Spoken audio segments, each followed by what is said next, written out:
Good afternoon, everybody, and a warm welcome to this webinar arranged by Global Child Forum on children's participation with a focus on safeguarding aspects.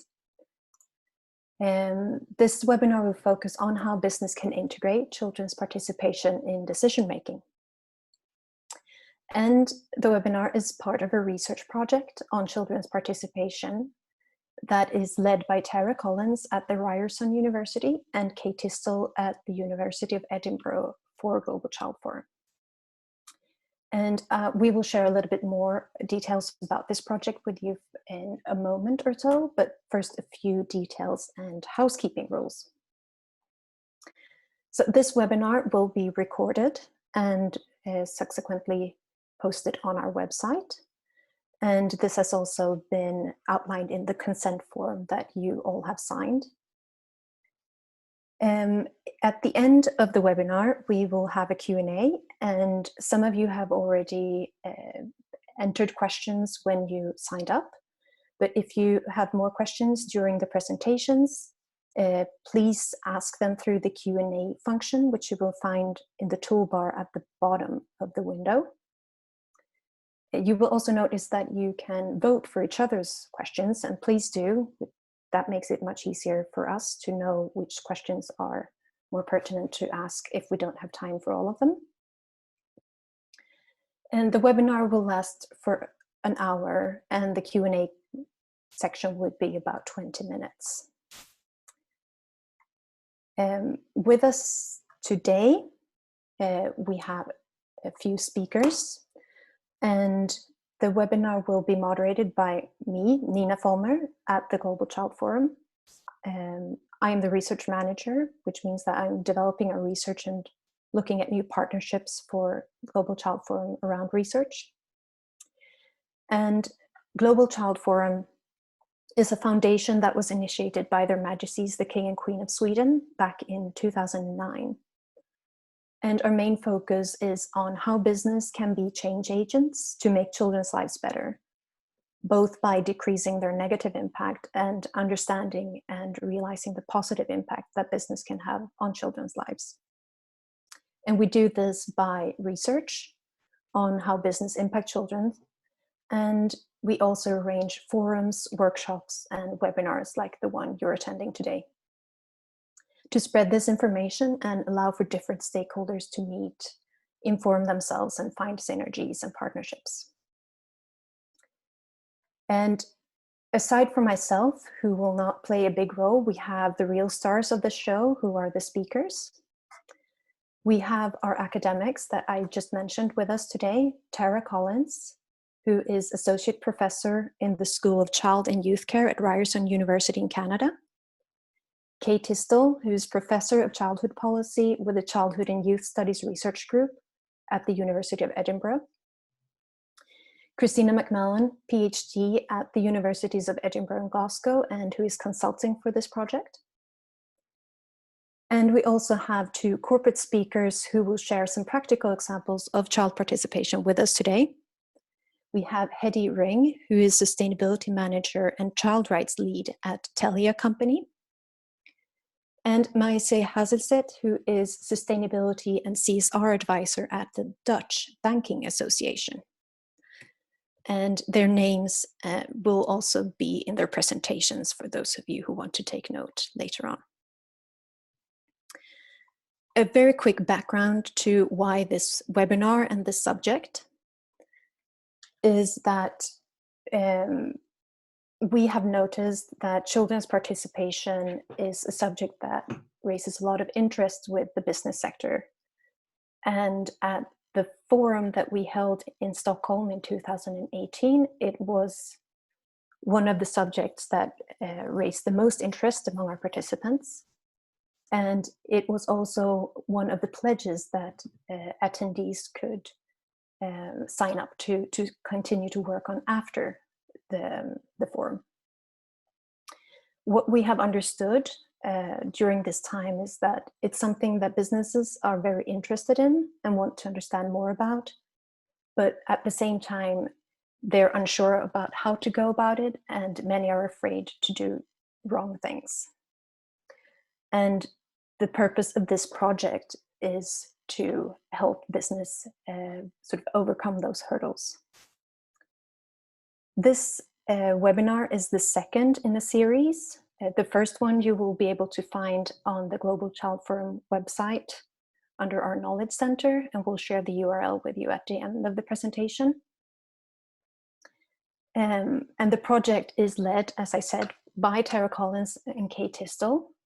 And the purpose is to understand better how companies can do child participation well, collect success stories and lessons learned to share with others. And the research project is overseen or aided by two separate advisory groups. One is a set of companies who is a corporate advisory group to the researchers. And we also have a child and youth group, which we find is extremely important in this kind of project. And they also then advise parts of the research project for the researchers. At the end of this project, we will have a resource that we will publish after the summer, and in their presentations, Tara and Kay will tell you more about this.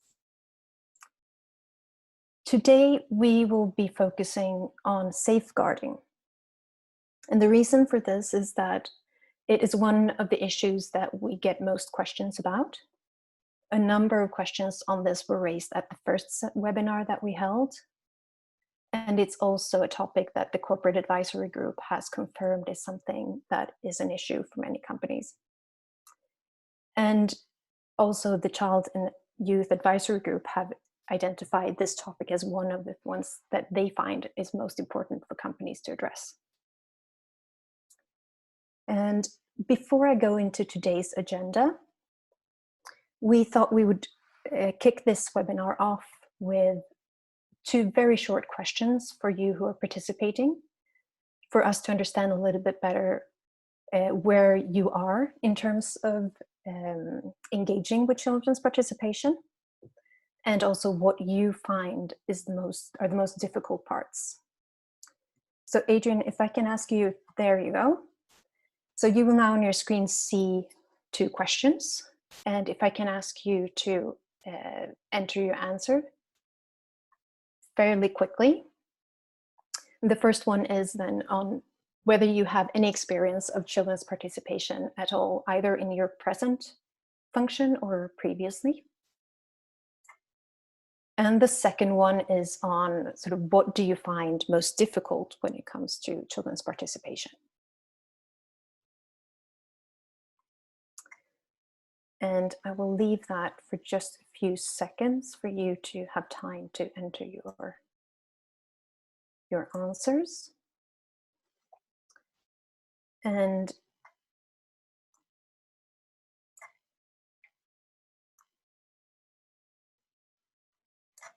meanwhile, we can go into the agenda. So today we have the first part will be about some of the theoretical background on children's participation and safeguarding, as well as a short update on the project and some interesting findings that we have from a survey that we did earlier this year. After that will be presented by Kay, Tara, and Christina. Sorry, I forgot to mention that. After that, we will have the example of TELIA presented by Hedy Ring. And this is about how a company that has children as quite obvious stakeholders have learned lessons on engaging with children in different ways, but also how what their experience is on basic considerations about safeguarding. And the second example will be presented by Marise Hasselzet from the Dutch Banking Association. And this presentation will be more general, but it's very interesting because it is a sector that doesn't have that quite obvious connection to children's rights as we might think for others. And this is also a question that we get a lot on how how can businesses that don't have children as direct consumers engage with this topic? And when Marisa is done, we will have a short or a Q&A.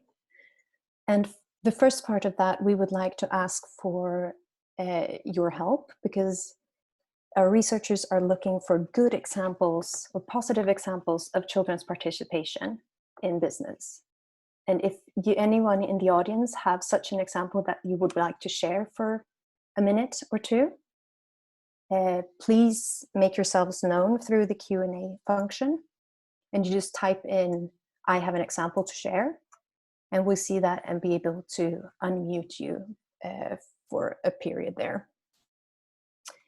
And when we've heard those examples, we will move on to the Q&A and try and answer as many of your questions as possible. And at the end of that, I will let the speakers have some brief closing remarks, and we'll end at 4 p.m. Central European time. Adrian, can you maybe show the results of the poll just very quickly for?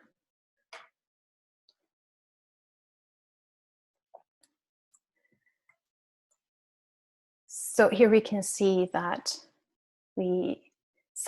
almost half of our listeners are actually doing something around this, so that will be super interesting to hear examples.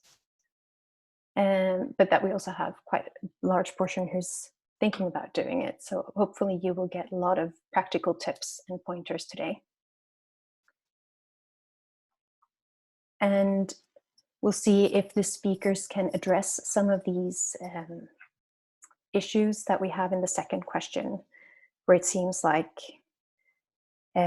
we're on topic today with ensuring that participation is respectful and safe for children as one of the top issues that you identify.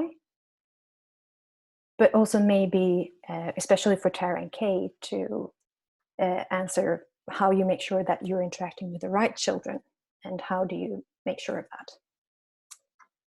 So I will now hand it over to Tara, Christina, and Kay for their presentation. Thank you, Nina. This is Tara here, and I'll be providing a brief introduction to the project, followed by Christina, who will share some details about the survey, and then Kay will provide some introduction to the topic of safeguarding. So the introduction will just focus on some of the highlights in relation to the survey, and we can answer more questions as they go along. So in terms of a very basic introduction to the topic of business and children's rights, it's an area that has elaborated primarily since the development of the guiding principles on business and human rights that Ruggie outlined. And in that work, it's made clear that human rights are a concern of business no matter the size. And since then, various actors have elaborated what children's rights mean for business and vice versa. So we have, as you see on the screen, various examples that have been produced in the recent years. The children's rights and business principles are particularly influential in elaborating the roles of business in relation to children's rights. And the subsequent publications are very helpful in terms of elaborating children and young people's perspectives, the UN Committee on the Rights of the Child's elaboration of the relationship. And the last one on your screen is the Global Child Forum Pledge that Nina mentioned earlier, that was adopted at the last Global Forum. And number 2 specifically outlines the importance and commitment of listening to children. The key questions that we've outlined for our research study are, as you see on the screen, in which ways do businesses understand and practice children's participation in their organizations and activities? The second question, what can we learn from examples of children's participation in businesses? And thirdly, what supports do businesses require to ensure an ethical and rights-based approach to children's participation in all of its efforts? The UN Committee on the Rights of the Child has elaborated a useful definition of what do we mean by participation. It highlights the importance that participation reflects ongoing processes, which include information sharing and dialogue between children and adults based on mutual respect, and that children can learn how their views and those of adults are taken into account and shape the outcome of such processes. So the emphasis upon ongoing processes, dialogue, and respect are things that we should think about when we think about participation.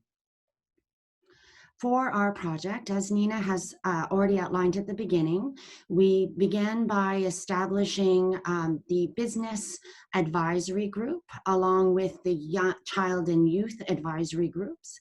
These have already been constituted and have met and have already informed the implementation of the project. We are now having our second webinar, and we have just completed our survey of children's participation in business that Christina will be sharing some highlights of very shortly. And all of this work will help inform the next steps of our project, the case studies that we will be looking at 3 different examples of children's participation in business as a means of informing others as to how children's participation can be undertaken. And all of this is with the goal of producing a resource that will be published and launched in October later this year. That is our goal. And the aim of this resource is to provide helpful guidance for businesses as they contemplate this topic. Over to you, Christina. Hi, this is Christina here. I'm going to give you a very brief overview of the survey. So first of all, just to say the aim of the survey was obviously to start exploring this topic of children's participation in business, but also importantly to identify case studies, which Tara has just mentioned, which will go on to contribute to the resource that we'll be developing. And so the survey was online. We used SurveyMonkey, and it was open from the 16th of March to the 17th of April. As you will be very well aware, that period of time has been right bang in the middle of quite an unusual period internationally. So that will have affected the number of people who've responded to the survey, and we're very aware of that. The actual survey itself incorporated feedback from both advisory groups, so the Young People's Advisory Group and the Business Advisory Group, both in terms of which questions we asked and how we asked them. We had 26 respondents, 35% of which were businesses, 39% non-governmental organisations, 13% public sector, and then the other 13% included higher education professionals and consultants.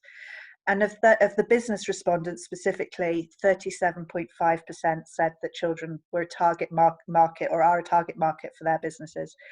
And importantly for us, of all of those respondents, we had 11 respondents who offered us concrete examples of children's participation in business that we hopefully can go on to use. Can I get the next slide, Tara? Thank you. So I'm going to give you very briefly just some very brief highlights of the survey. Just to note as well that for these 3 questions, the people who answered them are the people who identified as coming from businesses. So when it says 18 have skipped, that just means really that they have been rerouted past this question because it wasn't relevant for them.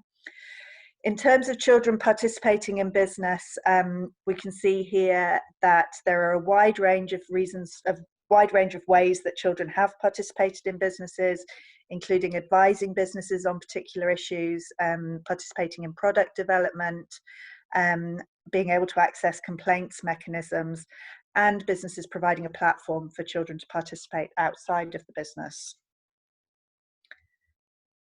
We also asked about barriers to children's participation, and the 2 that I wanted to draw people's attention to were really the most common barrier people mentioned was children and young people not being a prioritised stakeholder in the materiality analysis.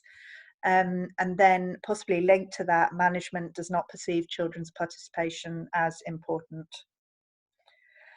And then the final highlight I'm going to pull out is that we asked, what would your business find most helpful in order to support children's participation? And the most common thing that people said here was linked to the previous two questions, guidance on how to demonstrate the value of children's participation, and linked to that, support to develop a participation strategy. So that is a very brief run through of some highlights from the survey, and I'm going to hand over to Kay. Thank you, Christina. Kay Tisdall here. So moving on to the discussion of safeguarding, on the screen is a starting definition from the UNICEF 2014 toolkit. It's both authoritative, coming from UNICEF, and also the toolkit is particularly aimed to support businesses.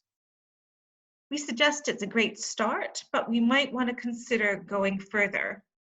For example, a UK child protection agency, the NSPCC, includes not only protection from harm, but also prevention of harm and promoting the welfare of children and better outcomes. We could frame this also in a discourse of children's rights, that safeguarding should be about protecting children, preventing and promoting their children's rights. The UK Collaborative for Development Research includes a wider range of people to consider. So we might want to consider including other potentially vulnerable people, such as adults experiencing domestic abuse, and also considering the employees and volunteers who might be involved working with children and young people. So arguably, good safeguarding requires a holistic consideration. So that's a start in terms of what we mean by safeguarding. I think the essence of it is that in our case, companies, businesses, really need to reflect upon and take action in order to safeguard people in their activities. And that applies to our particular focus in terms of involving children and young people. So now to turn to our other speakers to share their own examples and how they're also trying to think about. Thank you, Tara, Kay, and Christina for that. And I can see already now that we have a question regarding this that I will save for the Q&A. And I will now hand over to Hedy Ring, who will share with us some lessons learned from TELIA's experience of engaging with children's participation. Hello, and thank you for inviting me. I'm very happy to share the experience from TELIA company. TELIA is the leading network operator in the Nordics and Baltics. And I will share about our approach to protecting and empowering children online, our children's advisory panel, and then also our approach to child safeguarding. In TELIA company, we work with children's rights and children online in a strategic and systematic way throughout our footprint. And we believe that the internet that enriches children's lives, however, children are particularly vulnerable to online threats. And as an internet provider, we have a responsibility to protect and empower children online. Let me see if I can change the slide. Here we go. So our work on children's rights is based on the children's rights and business principles that were mentioned here earlier as well. Since we're not experts in children's rights, we work with experts to get guidance. So partnerships are very important for us. We work with World Childhood Foundation, with Save the Children, and also on local child rights organizations in the Nordic and Baltic countries. And the four areas that I want to emphasize are really integrating children's rights perspective into our processes, such as marketing, sourcing, new product development, and so on. Raising awareness on online safety. We have campaigns against internet bullying, workshop materials available for schools, guidance for families, and also through our employee engagement. Technology for fighting child sexual abuse materials online, providing child safeguarding services, empowering children through technology, and then child participation that we are doing through our Children's Advisory Panel, or CAP as we call it for brief. And let me see if I can change again. So why do we in TELIA think that children's participation is important for business?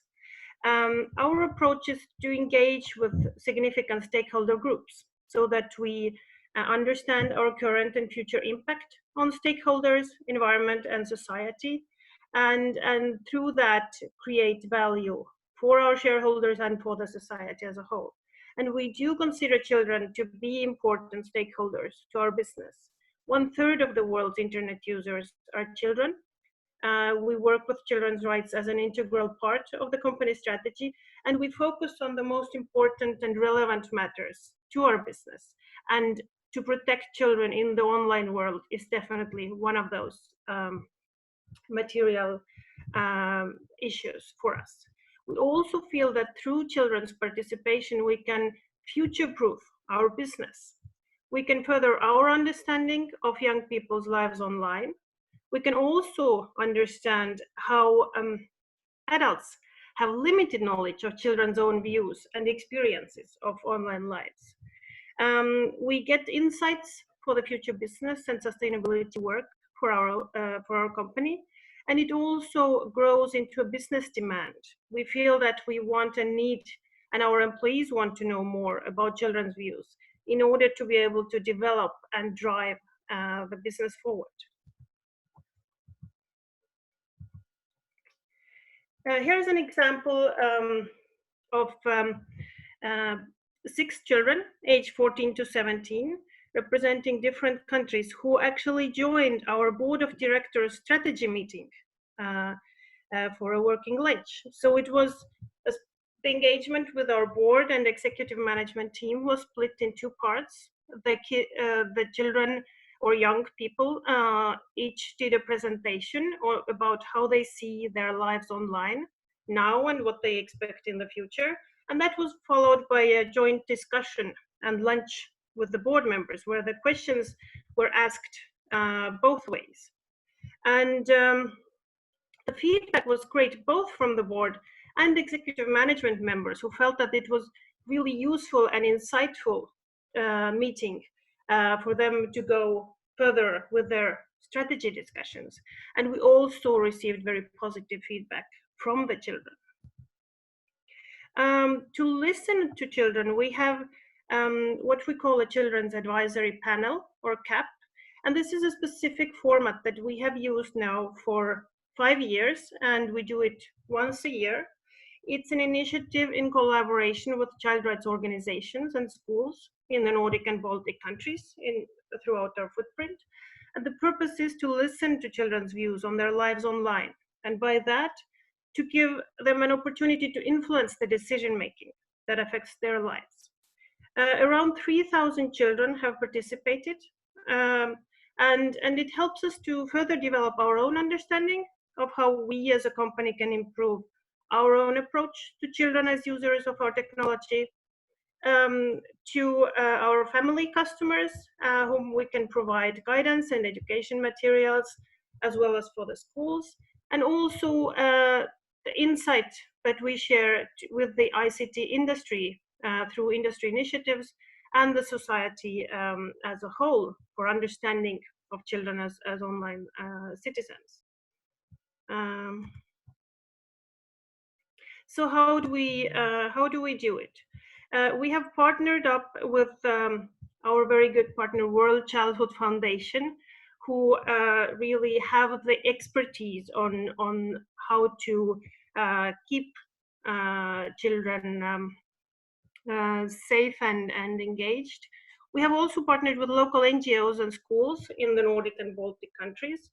And the format is twofold. So we have an anonymous quantitative questionnaire, digital questionnaire, and we have a set of co-creation workshops that we carry out in school classes And each year, at least 100 kids in each of the 7 countries participate. So every year, around 700 children take part in our Children's Advisory Panel. And these 90-minute co-creation workshops in school classes are conducted by our own volunteers. We call TELIA Unite Volunteers, which is our employee engagement initiative, enabling all our employees to spend 8 hours of working time per year in volunteering activities that help digitalization. And many of the employees choose to use it for our CAP workshops, but also for school workshops, for coding classes, or teaching children about safety online. And we do these workshops together with the local child rights organizations. And we also think it's very important that through participation in these workshops, that we give something back to the children who participate, so that they learn something through participating in the co-creative workshops, so that the workshops are creative, fun, digital. And then we have a research company who is helping us put the concept together, collect the data, and analyze the output and compile a full report with the results. Every year we focus on one specific topic, from privacy to health and well-being related to life online. Last year we focused on children's views and experiences in online gaming. And this year we wanted to look into children's views on how they find and share information online. Very important part of digital literacy. But due to COVID-19, we had to cancel and postpone the school workshops, and schools closed in many of the countries, most of the countries where we were planning to do the Children's Advisory Panel. So instead we have now refocused, and we are currently doing a different format. A digital CAP, or about digital learning from home, to ask for children's perspective on how this new learning from home experience during the pandemic, how it has affected their studies, their behavior, their attitudes, their health and well-being. So we expect to share these results before the end of May still this year. And I'll get shortly into safeguarding as well, but just one example of how we use these results practically. Last year, more than 700 children actually shared their online gaming experiences, and the way they did it through the co-creation workshops is that they created, as teams, animated videos about their positive and negative experiences in online gaming. And the full results of these and some examples are available in our website. But we, with these insights, we reached about 220,000 people in our related communication efforts. We created an advice material to family customers and we feel this is bringing more trust and interest from our family customers and really positioning us as in the position of thought leadership. We also, based on these insights, created responsible online gaming guidelines together with Save the Children to support our business as we offer gaming-related services and streaming of esports events. We used the insights in preparation for our summer campaign. During Safer Internet Day, we held online gaming events for our own employees and their children to play together, to listen to discussions with pro esports players, and to reflect on the online gaming insights from CAP and from the guidelines that we created. So this was just one example. But now our CAP workshops are carried out by our TELIA volunteers, our own employees. So safeguarding how to ensure children's well-being when engaging in these activities is especially important for us. We are committed to creating and maintaining a safe environment for all the children and young people who participate in our Children's Advisory Panel. So we have approached this in a way that we have created what we call the TELIA Child Safeguarding Routine. We have done it again in cooperation with the experts from Save the Children and World Childhood Foundation. It applies to all TELIA employees who meet with children at schools or our offices as volunteers to conduct children's advisory panel workshops or other workshops or presentations for the children. And this is a natural part of our commitment to protect and support children's rights. It is integrated into the process of signing up to do the children's advisory panel school workshops. So you really, when you sign up in our internal system as a volunteer, you need to read through the safeguarding routine to provide some information to sign the routine. And also we have a webinar or a set of webinars before the workshops take place to explain exactly how to carry out the workshops. And during this webinar training, we also go through the safeguarding routine and explain what it is and why it is needed. And it's basically a very clear and practical guidance to all volunteers. So some examples that it includes things that you as a volunteer have to do before the school visit, how to provide the teacher and the parents with information, how to ask for parental consents, what you need to observe during the school visit. For example, the teacher must always be present during the workshop to make sure all the kids feel safe and participate. It's strictly forbidden to exchange contact information directly with the children during or after the school visit. We always go to school in pairs, at least, together with the colleague, and so on. So very practical, detailed instruction. So to sum up, I think that it is important to have a clear commitment, top-level commitment, and really work and engage the child rights experts. The safeguarding instruction or guideline or routine, however you want to call it, needs to be written, very simple language and very practical. It has to be integrated into the processes so that it won't be just a bureaucratic document archived somewhere. And it needs to be integrated into the trainings as well to explain really what and why. And of course, followed by a continuous desire for improvement. And that's why I'm so excited to hear more about your experiences from all of you participating and the best practices in this area, and really looking forward to improve and build on our work continuously. Thank you for listening.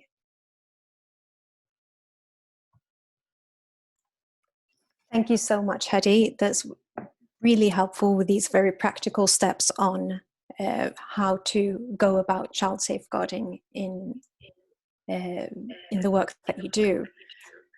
Now we will move on to Marisi Hazazet from the Dutch Banking Association, who will share an experience that they had with child participation in banking.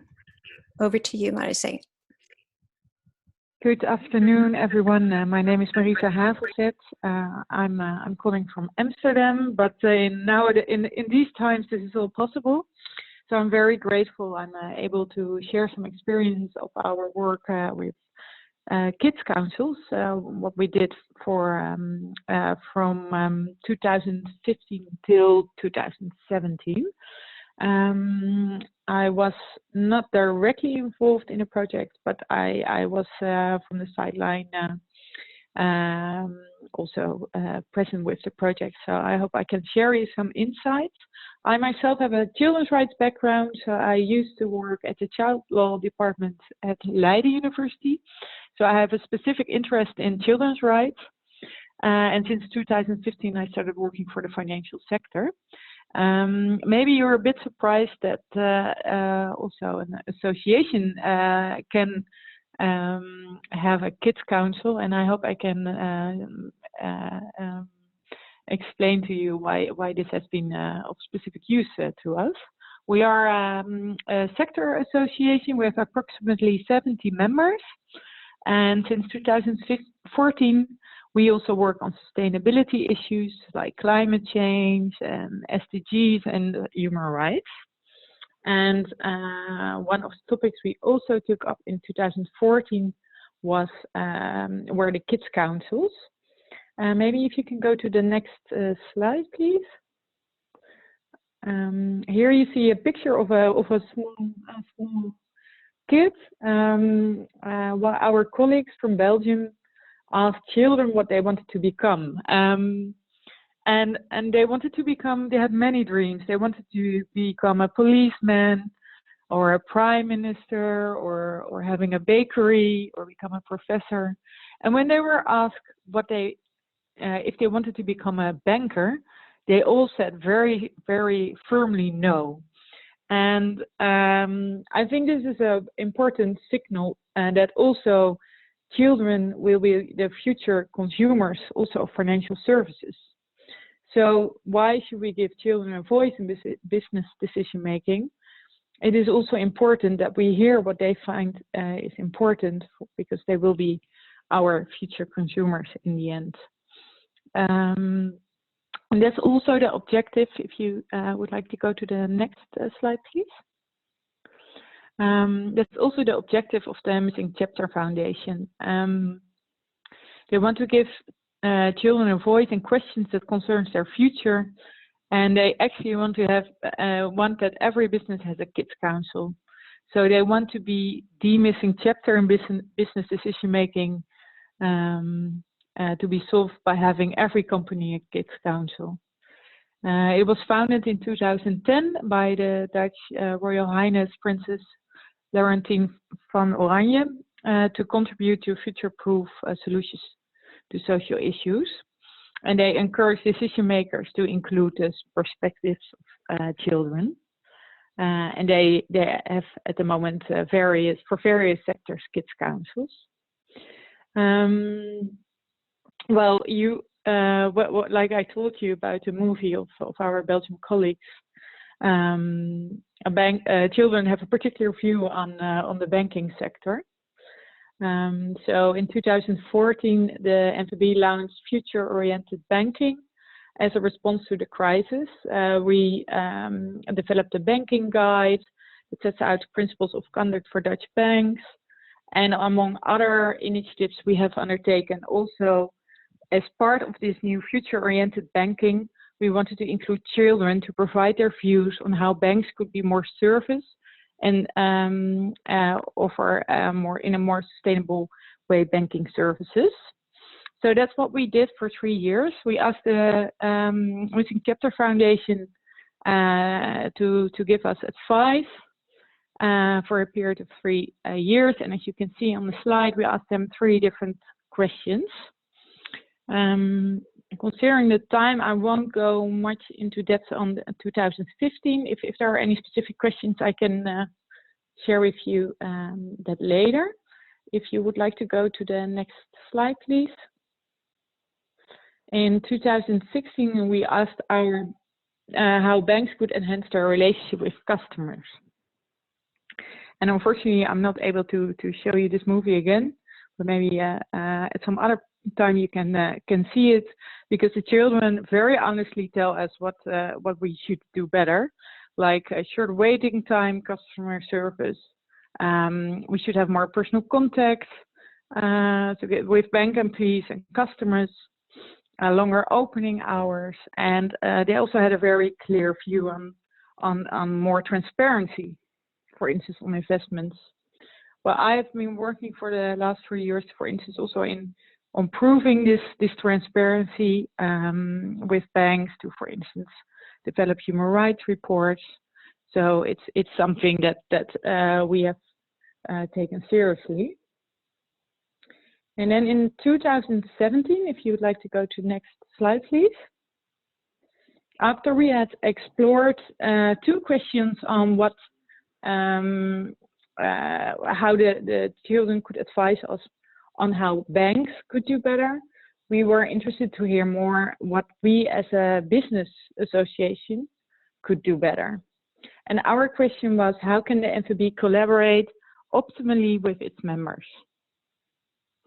So we asked the primary school with 340 children with many different backgrounds to advise us.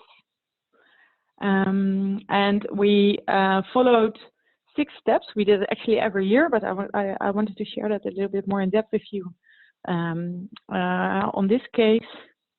And we first we formulated the dilemma, so that was the first step. And the second step was we gave a presentation of the dilemma in the class. The third step was that children started doing research, so how we work, and they also visited some local banks from their own initiative, and they did a field trip at our office and asked many questions to the MVB employees how they work and which dilemmas they face. In step 4, the children presented their work to the board of the MVB, which was also quite exciting. And step 5, the children have taken the outcomes of the dialogue into consideration and continued finalizing their recommendations. And then step 6, they would they would have an evaluation moment. So what we would do, so how the project went and what we're going to do for the future. The children had very specific recommendations. Through the years, we heard a lot of elements such as collaboration. For good collaboration, trust is needed. Another advice we had to promote our own services better towards our members. For instance, they thought of the idea to develop an app to contact each other when there is an emergency. And at last, they saw themselves also as clients, which is quite interesting actually, considering how I started this presentation. So they said that we also function as a knowledge center. And they said it is important that we explain to the children on banking and financial services, but this in a very clear way. If you like to go to the next slide, please.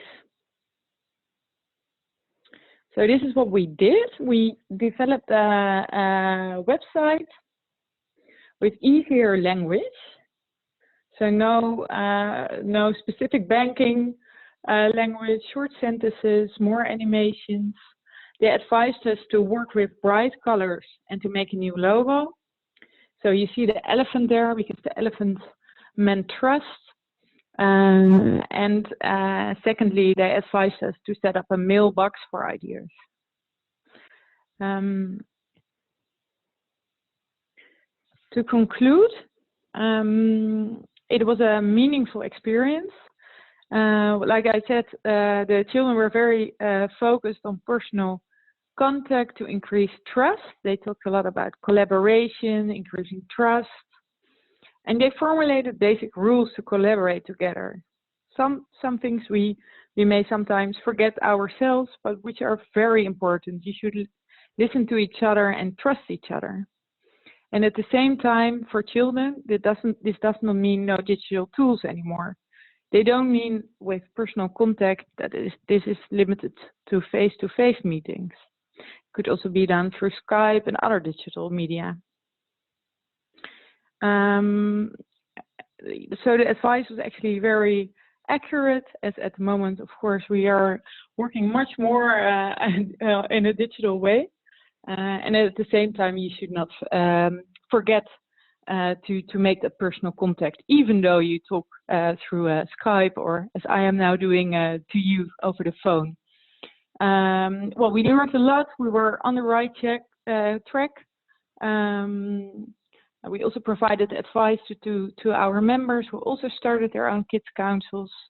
I think it was something I could recommend you to do is to choose something that is within your own sphere of influence. So I think that the third year we could do a lot with recommendations because it was something we could do directly ourselves. Yeah, I think for now this is it. If there are any questions, I would be happy to answer them. Thank you very much. Thank you so much, Marcy. It's really interesting to see this example from an industry that might not be so obvious, and how much you actually got out of this exercise. And I am now to move into the Q&A session. I realize that we're a little bit short on time, so we will skip the examples, and we will ask you instead to, if you have any, share those via email, either to Rebecca, our researcher, who I think we have the contact details at the end, or answering the email that we will be sending out afterwards. And we will then move on to the Q&A. And I think I will dive directly into one of the questions that we have here open in the Q&A about how to ensure management's commitment. And this is also questions that we have received in the questions that you participants sent in beforehand. So how do where do the initiative come from initially? Is it a top-down decision, or is it something that people in the line sort of have to bring up to management and get approval for? And what does the process for that look like? So I will pose that to you first, Hedy, and then if Marcy wants to add something afterwards. Yes, thank you. Really important question. And what I can say from our experience is that I think I had 3 points as a response. One is that the children's rights and looking after children's rights and child participation as part of that work shouldn't be a separate kind of issue or topic, but it should be really linked into the business and the company strategy and the sustainability approach of the company. So it's an integral part of the strategy. Secondly, when you do the materiality analysis, you can see, and for us it showed very directly, that children's safety online is one of the material issues that our customers and the society at large think is extremely important topic. And thirdly, children as the stakeholders. For us, children are not directly our customers, they are the children of our customers, but they are still very important stakeholders as they are active users of our services. So really look at the impact of the business, of your business. What is the impact of your business on children's rights, and how can children's participation help us to understand children's perspectives and needs better, and be better responsive to children's views through that. So these 3 things I think are important to look at when talking to the management about these issues as well. Thank you, Hedy. And Marcy, is there anything you would like to add in terms of management buy-in, or how this process can be conceived from the banking perspective? Maybe in general, I would like to say that from a human rights perspective, but then we're not so much talking about child participation, but banks have identified their most salient risks for the last year. So that means from a people to business perspective instead of a business to people perspective. So in general, I think that's an important element. In our situation with the Kids Councils, we have a very small organization, so it's not such a big problem to have. The board was very much involved. Also that they were, that they also listened to the ideas of the children, helped in this. And like I said, I think it's important that it already starts with choosing the question you have for the children, because if that's a question which is within your own sphere of influence, you can also easier do something with it, and also it becomes more relevant also for more for the board when you present that idea. That's what I would like to say about it. Thank you. Thank you.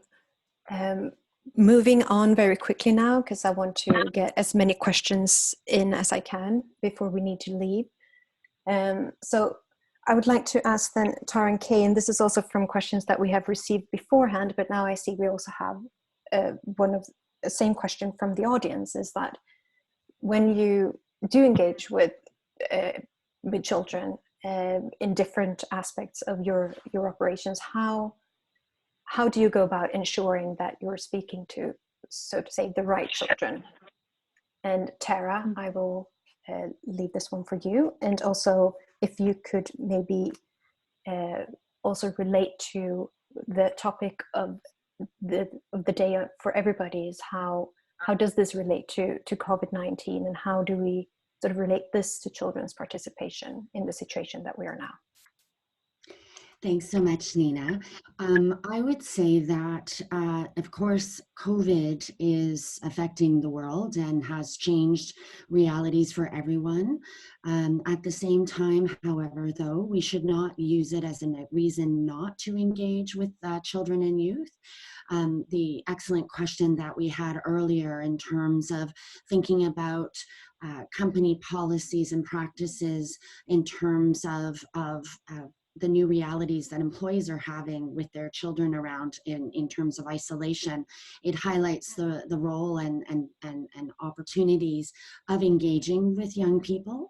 And so that, as Hedy pointed out just a moment ago, that children's rights need to be an integral part of business work, and that includes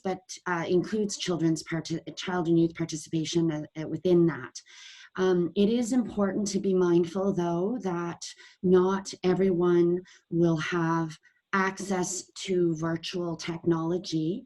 And for example, our most recent Child and Youth Advisory Committee highlighted the particular realities of rural children and how are they being taken into account. And certainly in public schools here in Canada, it is not, there are no assumptions that can be made in terms of everyone having access to a computer or device in order to engage with their teachers online. And not everyone has equitable access to the internet in order to engage, for instance, on online learning. So that means that that we can't make assumptions as to how to engage young people in our work.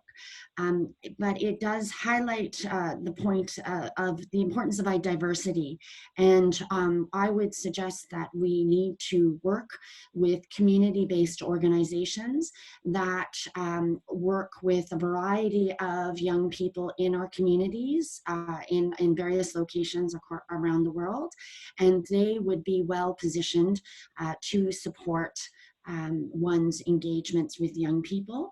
And just to answer one of the earlier questions in the Q&A box as well, just to flag about tools, we did produce a briefing after our last webinar. This briefing was produced in November, and it provides a number of useful tools that might be helpful for those that are thinking about how to get started on child and youth participation.